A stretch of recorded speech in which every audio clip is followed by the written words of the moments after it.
direct sur Lilmod. Shalom, Boker Tov à toutes, Boker Tov à tous. On est très heureux de se retrouver avec le Rav Yehuda Ben Ishai de la communauté d'Emunah Shlema, Yerushalayim. Et aujourd'hui, Parashat Béchalach, Shabbat Shira. Et le Rav Ben Ishai a décidé d'appeler ce cours En route vers Jérusalem. Et ce cours est dédié à deux personnes. Je pense, Rav, que vous avez reçu une personne. Et il y a également le père de notre ami Magali Halimi qui est décédé cette semaine, Leilou Nishmat Chai Hector Ben Mayana. Bonne étude à tous. Et Rav, vous avez l'autre personne? Oui, et le cours est aussi consacré à la mémoire de Julie Zina Bat Baïda de la part de sa petite fille Chantal Sarah Lévy. Ok, il y a encore une troisième personne. On va le dire tout de suite. Juste, je le retrouve. C'est également Leilou Nishmat.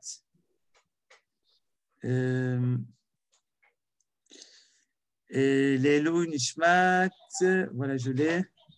Machita Bat Zahara Toledano. Sheye Lezicha et Refoua Shlema pour tous les cholim. Bonne étude à tous. Amen. Merci. Toda Rabba Aaron.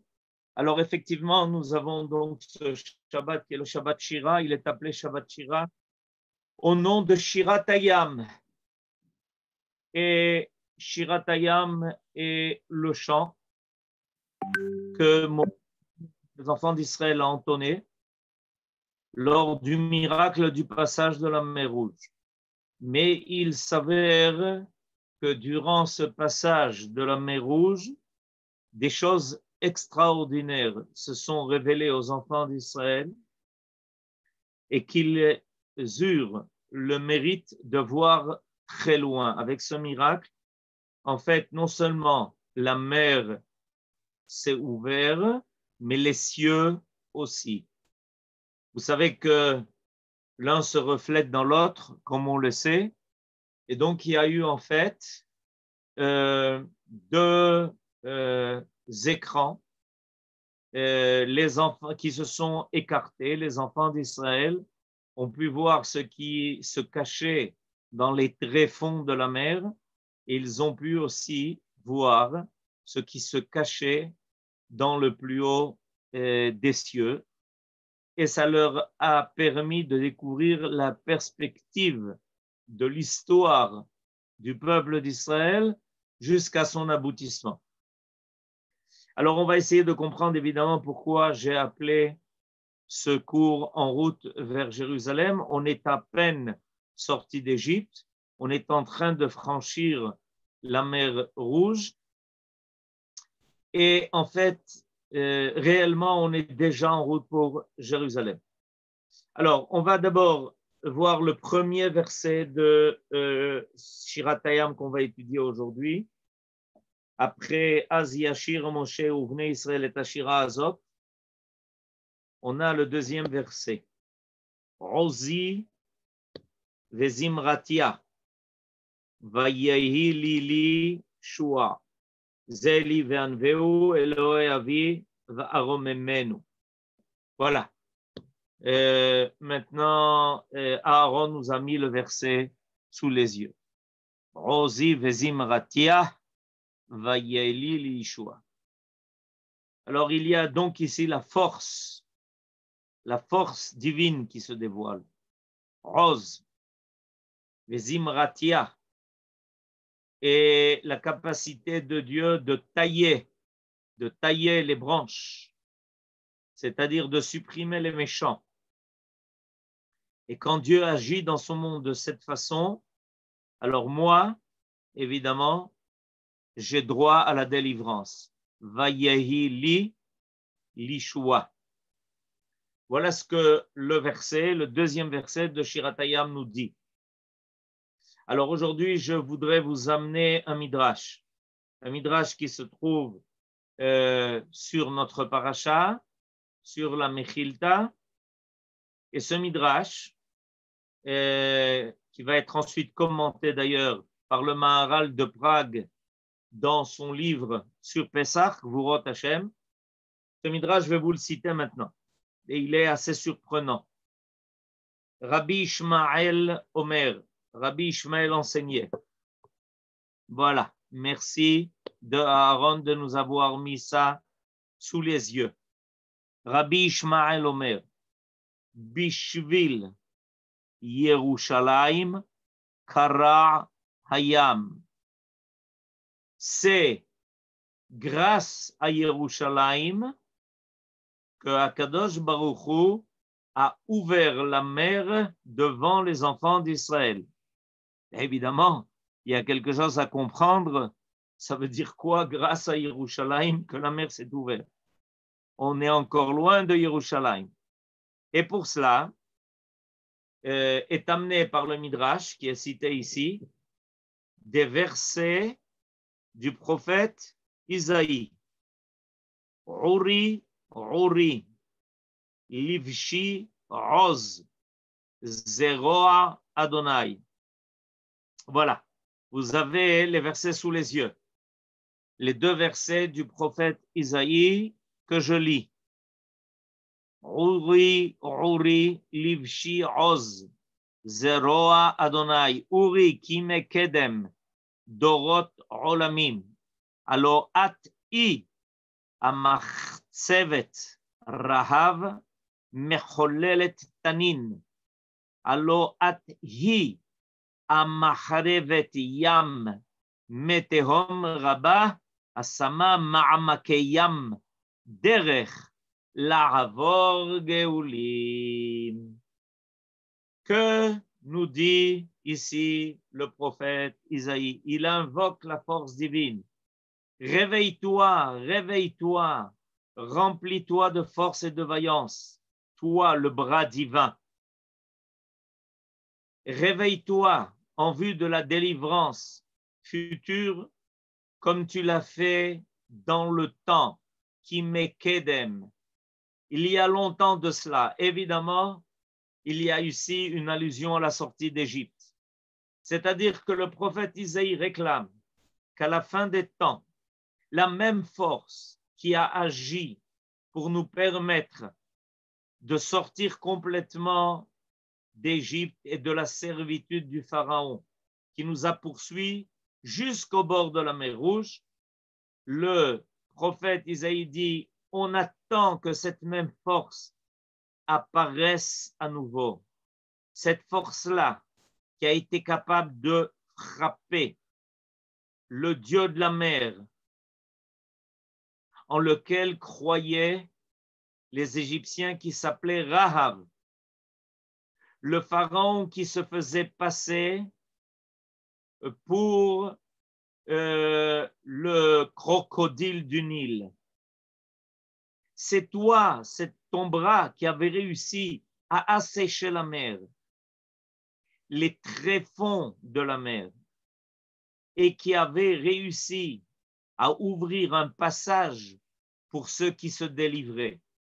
Donc le prophète Isaïe nous dit ici quelque chose, nous révèle ici quelque chose d'extraordinaire. Il nous révèle qu'à la fin des temps, on réclame et on attend que la même force, la même puissance, le même bras qui avait dans le temps été étendu sur la mer, Beyad Chazaka ou Bezroa Netuya, que ce même bras agisse à la fin des temps avec la même puissance qu'il avait agi lors de notre sortie d'Égypte au moment du passage de la mer Rouge. Mais où est-ce que l'on trouve ici Jérusalem? On nous parle pour le moment, évidemment, de la puissance divine qui se révèle dans le monde et qui est capable de dépasser, surpasser les forces de la nature. La mer est très représentative des forces de la nature parce qu'elle semble immuable. La mer semble être une force énorme que rien ne peut vaincre. Et voilà que le prophète Isaïe nous dit que même cette force-là a été vaincue par la puissance du bras divin et qu'on s'attend que cela revienne à la fin des temps. Mais nous dit Rabbi Ishmael dans son étude, dans ce midrash, sache une chose, que c'est grâce à Yerushalayim que finalement on va réussir à franchir la mer Rouge. Et alors, on va pour cela, évidemment, comprendre qu'il y a ici, entre le début de la Shira, où il est marqué Ozi Vezimratia, et là, dans les versets de Isaïe, il est marqué Uri Uri Livshi Oz, Ozi, Oz.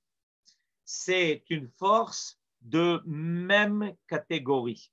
Mais qu'est-ce qu'il nous est dit à la fin de Shiratayam, dans le verset 17?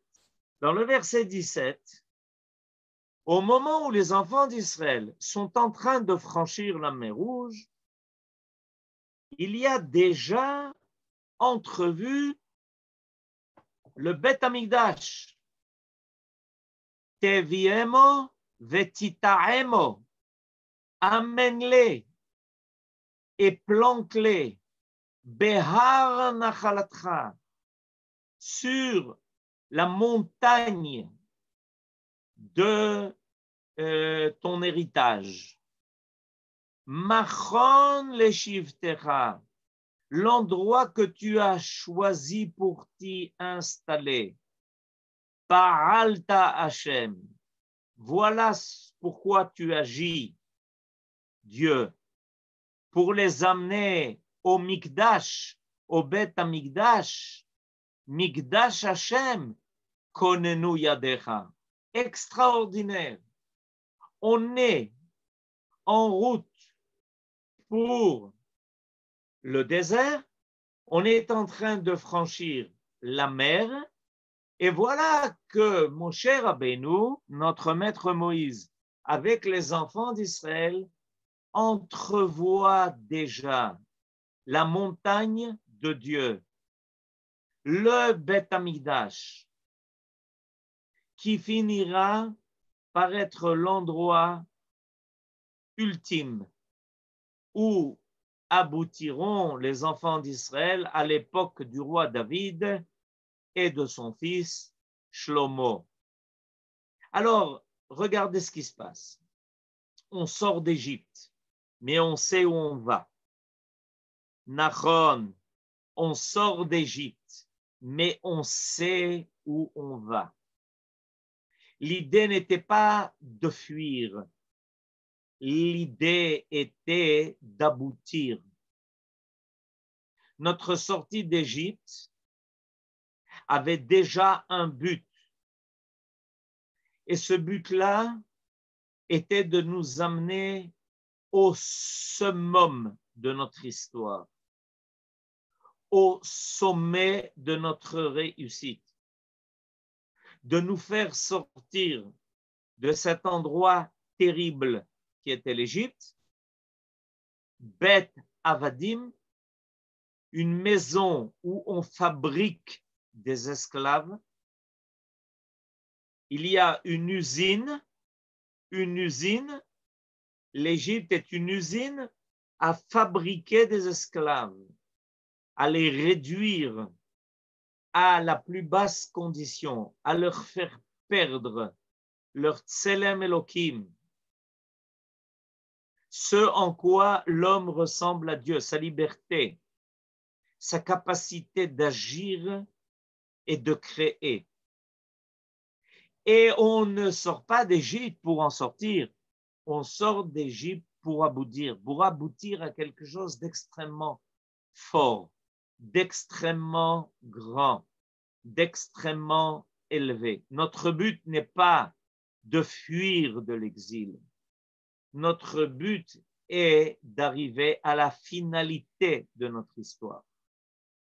Alors, on va reprendre maintenant l'enseignement du Maharal qui vous a précédemment été mis sous les yeux. Ce Maharal extraordinaire qui va nous parler précisément de ce Midrash. Je reprends le Maharal. Pérouche, troisième ligne. Pérouche. She'akol modim, she'kriyat Yam Suf, lo haya rak bishvil she'amala haelokit hayta poeled bayam. En réalité, l'ouverture de la mer s'est faite par la force qu'ont acquis les enfants d'Israël, le degré qu'ils ont acquis à ce moment-là, et quand ça s'est manifesté, la mer s'est retirée. Sheyesh layam teva chomer bilvad, parce que la mer n'est que matière. L'eau est par définition matière. Elle n'a pas de forme. La forme sera selon le contenant. L'eau en elle-même n'a pas de forme. Elle est comme la matière qui attend qu'on lui implique un but, qu'on lui donne un but, qu'on lui donne forme. Venitra hachomer mipene amala akdosha haelokit. Et quand c'est présenté devant la mer, les enfants d'Israël se sont présentés devant la mer. Eux qui étaient accompagnés de la providence divine, du guide de la Kedusha, la mer immédiatement s'est retirée. Ça veut dire quoi? Ça veut dire que la matière n'a pas la force de s'opposer à l'apparition de quelque chose qui le transcende. La matière doit être transcendée par un but élevé. Et quand la mer a vu les enfants d'Israël se présenter devant elle, évidemment, elle les a laissés passer parce qu'elle était en train de permettre à ce flambeau de Kedusha, de sainteté, de passer. Ce flambeau était mené par quelque chose de divin. Vesavar Rabbi Ishmael, ki yoter yesh lomar, ki Kedushat Yerushalayim, haya poel kriyat Yamsuf. Et si tu veux savoir quelle est la force extraordinaire qui a vaincu la force d'inertie de la matière? Réponse, la force de Yerushalayim. Veze mipne shebekriyat Yamsuf nidchu hamayim shehem domim el hachomer ulefichach nidchu al yedei ma'ala kedosha elokit. Klomar, voilà ce que nous dit le Maharal. Ce que nous dit le Maharal, c'est qu'en fait, quand les enfants d'Israël se sont présentés devant la mer Rouge, la nature est prête à coopérer avec ceux qui ont un but, ceux qui visent une finalité, ceux qui sont capables d'amener dans le monde un but à poursuivre. La matière restera figée dans ses lois si l'homme se contente d'en profiter comme un cercle qui n'arrête pas de revenir sur lui-même, un cercle fermé sur lui-même, où rien de nouveau ne se produit. Rien de meilleur n'apparaît. Mais dès que les hommes proposent d'acquérir un niveau plus élevé, plus fort, plus grand, dès que les hommes proposent au monde créé un aboutissement, une finalité, un degré de plus à acquérir, à ce moment-là, la nature ne s'oppose pas à cela, au contraire, elle veut coopérer. Or, les enfants d'Israël qui sortaient d'Égypte étaient en train d'acquérir une liberté pour de leur propre volonté s'élever vers quelque chose de plus haut, de plus grand, de permettre à la terre et aux cieux de se toucher. Et cet endroit-là où la terre et les cieux se touchent est appelé Yerushalayim. Yerushalayim est un pluriel. Pourquoi est-ce que Yerushalayim est un pluriel? Elle est un pluriel qui note quelque chose de double. Enaim, Osnaim, Yadaim. Ça veut dire qu'il y a deux Yerushalayim, celle d'en bas et celle d'en haut. Et évidemment, elles se touchent, elles se rejoignent. Et les enfants d'Israël en train de sortir d'Égypte savent qu'ils portent avec eux l'espoir de la finalité du monde, de voir un monde qui sera meilleur. Cette ville qui s'appelle Yerushalayim, qui porte en elle le message double de la shlemut et du shalom. Yerushalem.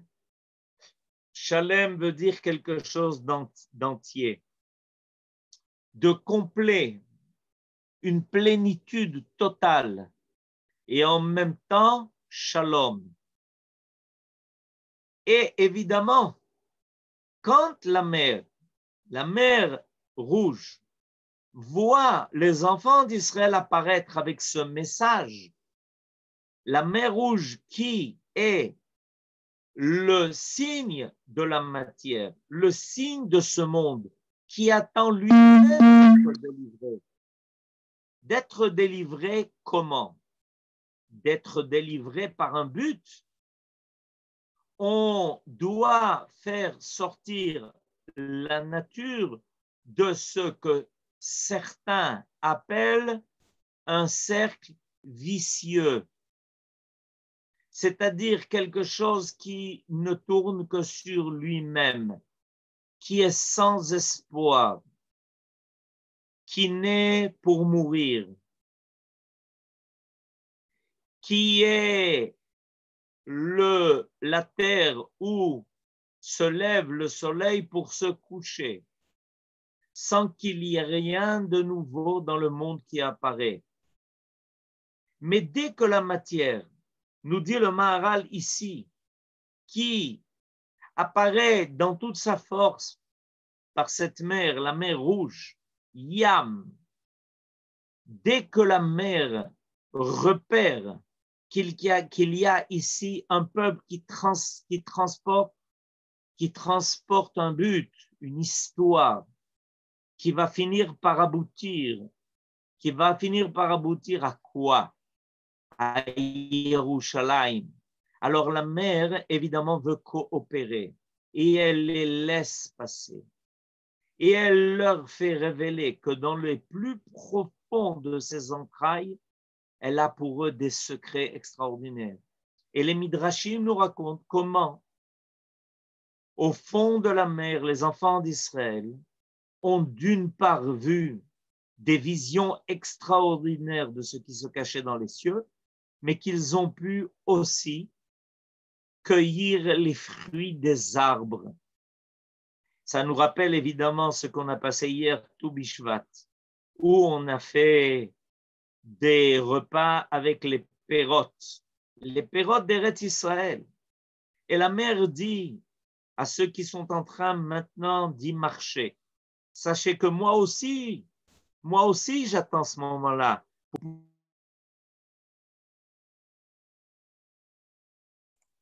Rav, votre micro. Et il n'y a pas de doute que dès que les enfants d'Israël passent et que les Égyptiens qui sont après eux les poursuivent, courent après eux, dès que la mer apparaît, cette nation qui ne croit que dans le cercle vicieux des lois de la nature. La mer se referme parce que la mer reprend précisément le chemin des lois aveugles, tel que l'Égypte en est le symbole.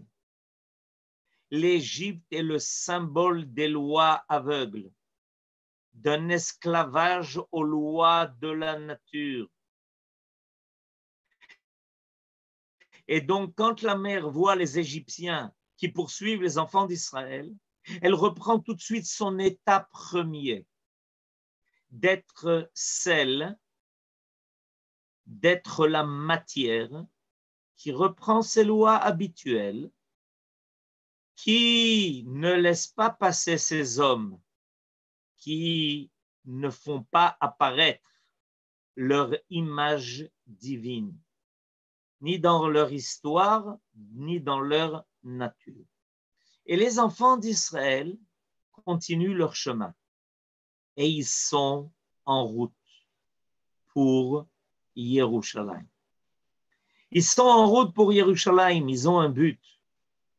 Et tout ce que l'on va apprendre depuis le passage de la mer Rouge jusqu'à leur aboutissement à l'époque du roi David et de son fils Shlomo, Salomon, avec la royauté du roi David et le temple construit par son fils Salomon, en réalité, c'est l'aboutissement du chemin qu'ils avaient pris déjà au moment du passage de la mer Rouge. Et c'est pour ça que dans Shirat Hayam, on va parler du Beth Amikdash. On parle du Beth Amikdash parce que voilà l'étendard qui est à la tête d'Israël, Yerushalayim. On va vers Yerushalayim. On est en route vers Yerushalayim. On va s'élever jusqu'à Yerushalayim. Et toutes les phases que nous allons passer plus tard, racontées dans la Bible, sont en réalité des phases pour nous permettre d'atteindre le niveau et le degré qui nous feront mériter de Yerushalayim. C'est pour cela que nous sommes en route. La loi du retour est le retour vers Yerushalayim et la loi du retour vers le Beth Amikdash. Plus ça devient évident dans l'histoire d'Israël, plus le peuple d'Israël arrive à surmonter tous les obstacles qui semblent des obstacles insurmontables, des obstacles dressés par la nature et par les hommes qui sont esclaves de la nature. Plus il est clair que nous allons et nous nous élevons vers Har Hashem, vers la montagne de Akadosh Baruch Hu de Dieu, plus il est évident que notre réussite dépassera de plus en plus les contingences et les limites imposées habituellement par les forces de la nature. Nous voyons notre peuple, depuis son retour à Sion, capable de réaliser des choses qui n'ont jamais été réalisées par aucune autre nation. Et évidemment, au début, on se frappe sur l'épaule en se disant extraordinaire. Mais on finit par comprendre qu'il y a quelque chose de plus. C'est l'âme qui nous anime. C'est Imeshkacher Yerushalayim. C'est cette volonté de l'Eshana Abba Birushalayim Abnouya qui nous anime et qui nous permet de franchir tous les obstacles, toutes les limites, et que nous y arrivons avec beaucoup d'efforts, mais en dépassant de loin tout ce qu'on peut en général espérer obtenir seulement dans les cadres des lois de la nature. Alors voilà ce que nous révèle Rabbi Ishmael. Quand Moshe Rabbeinu arrivait avec les enfants d'Israël au bord de la mer Rouge, voit la mer devant lui et que le peuple est effrayé, alors il se met à crier. Et Akadosh Baruch Hu lui répond, Ma titzak elai. Pourquoi est-ce que tu cries? Fais au contraire apparaître votre confiance dans le projet divin. Rappelle aux enfants d'Israël. Rappelle aux enfants d'Israël pour quelles raisons ils sont sortis d'Égypte. Et là, je voudrais répondre en même temps à la question qui vient de m'être posée. Comment se fait-il que ça a pris tellement de temps depuis la sortie d'Égypte jusqu'à la construction du Beth Amikdash, 480 ans. Comment se fait-il que ça a pris tellement de temps? Réponse. Lorsque nous sortons de l'exil, c'est comme quelqu'un qui quitte sa maison. Dans un premier temps, il retourne la tête pour voir d'où il est parti. Qu'est-ce qu'il a quitté pour s'en souvenir et des fois en avoir la nostalgie. Plus il s'éloigne et plus il comprend que maintenant il doit regarder devant.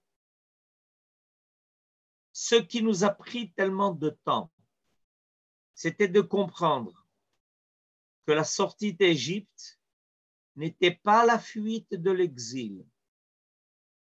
Nous ne sommes pas sortis d'Égypte parce qu'on voulait fuir par peur les Égyptiens. Et voilà ce qui arrive exactement aux enfants d'Israël qui arrivent au bord de la mer et qui sont saisis d'une frayeur terrible parce qu'ils regardent encore derrière eux. Or, qu'est-ce que Rabbi Ishmael nous enseigne dans ce midrash?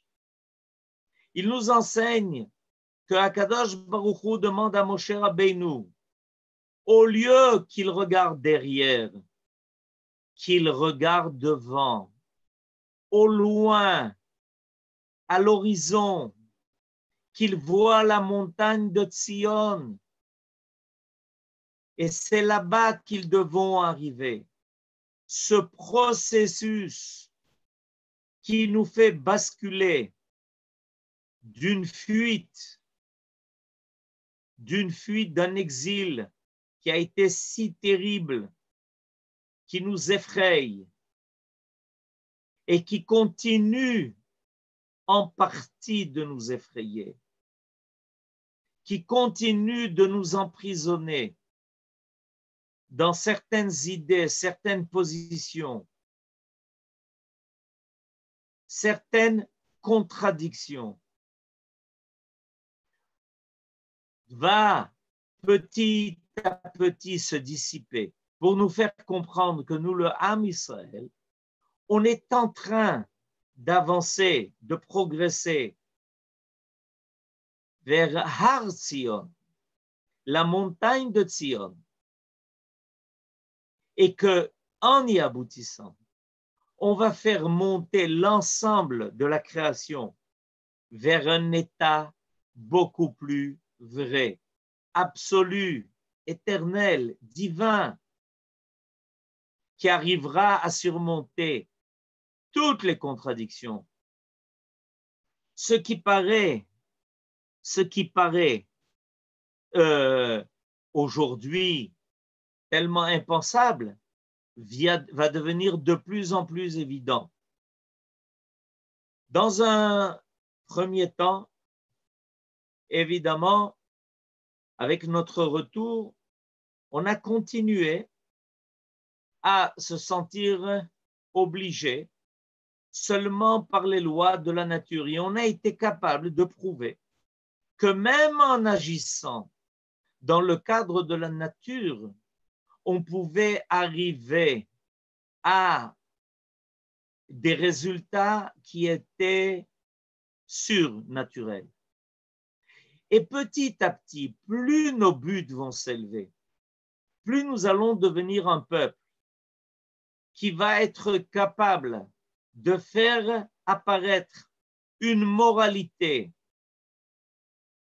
qui s'est distinguée entre le bien et le mal, entre le vrai et le faux, entre la lumière et l'obscurité.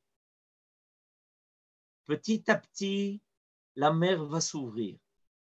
La nature va enlever ses écorces et va nous permettre de découvrir ce que Dieu y a caché. Et grâce à cela, le monde entier va trouver avec le peuple d'Israël un peuple qui va l'aider à surmonter tout ce qui paraît tellement contraignant, parce que obligé par des lois qui ne semblent faire aucune différence entre les bons et les méchants. Plus nous allons mettre l'accent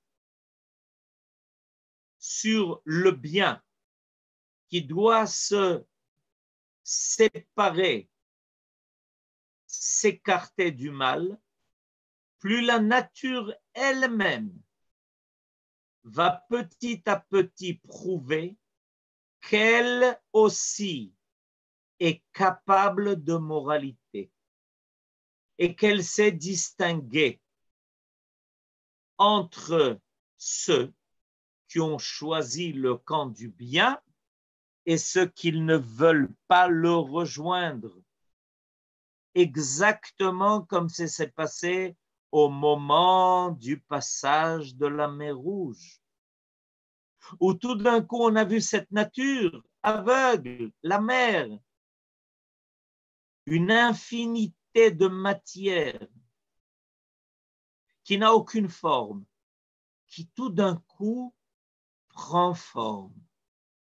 Laisse passer le peuple d'Israël, le peuple de la prophétie, et empêche à ceux qui veulent rester esclaves de la nature de passer.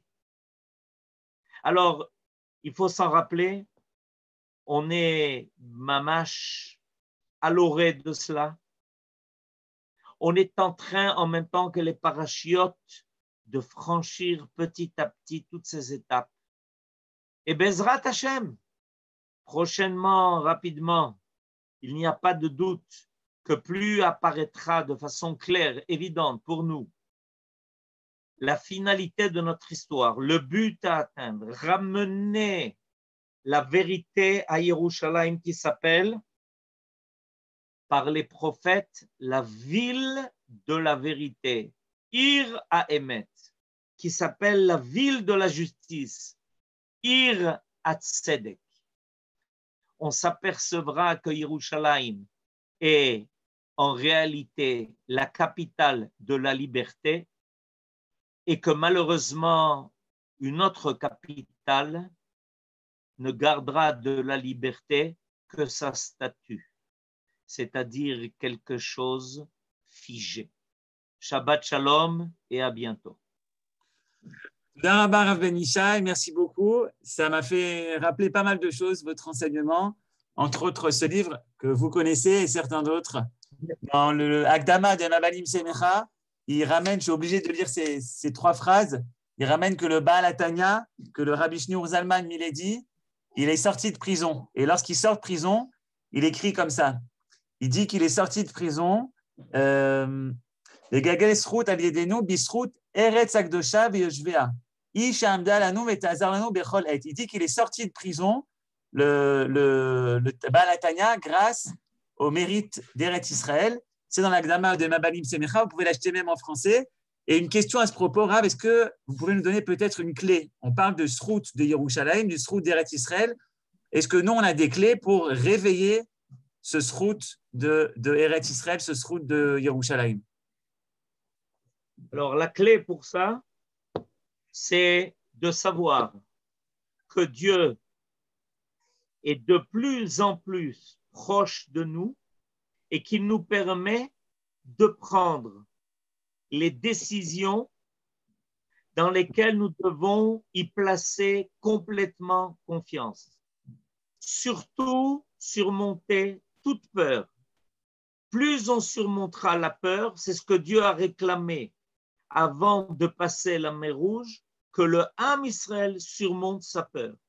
Alors, renforçons-nous les uns les autres et donnons-nous confiance dans tout le parcours que nous sommes en train de franchir. Il n'aboutit qu'à quelque chose de bon, de positif. Ne nous inquiétons pas, c'est le plus grand danger qui risque de nous menacer.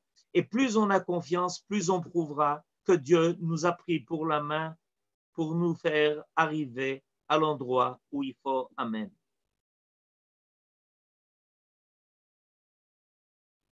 Toda Rabba Rav, merci beaucoup. Vous pouvez lire les horaires de Shabbat pour nos amis de Suisse à 5h18, à Paris à 17h25, à Yerushalayim Irakodesh 16h30. Nous ferons rentrer Shabbat, Parashat Beshalach, Parashat Shira. On finit, chers amis, comme d'habitude, en musique. Vous pouvez souhaiter Shabbat Shalom au Rav. Et c'est une musique de la névoie de Amos. Certains l'ont déjà écoutée, mais elle est tellement belle que je la refais écouter. Amos, le prophète, finit par « Je ramènerai les captifs de mon peuple Israël. Ils restaureront leur ville détruite et s'y établiront, planteront des vignes et boiront leur vin, cultiveront des jardins et mangeront leurs fruits.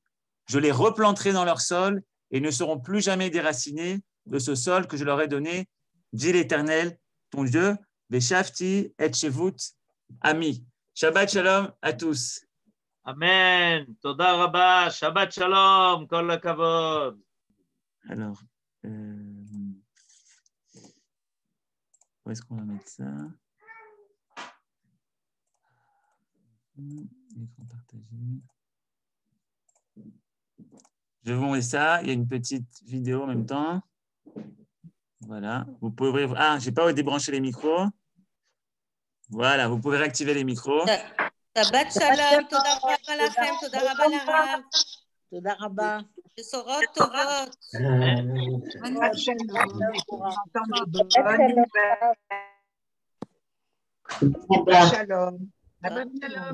שלום. שבס. שבת שלום לכולם. Shabbat Shalom.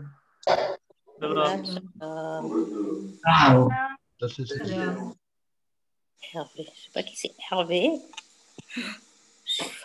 Mais que des femmes, ma parole. Elle revient toujours. Shabbat shalom.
נתן ולא ינתשועות מעל אדמתם אשר נתתי להם ונטעתים על אדמתם ולא ינתשועות מעל אדמתם אשר נתתי להם ושבתי את שבות עמי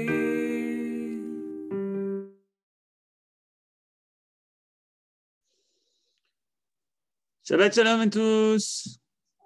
Kol tov.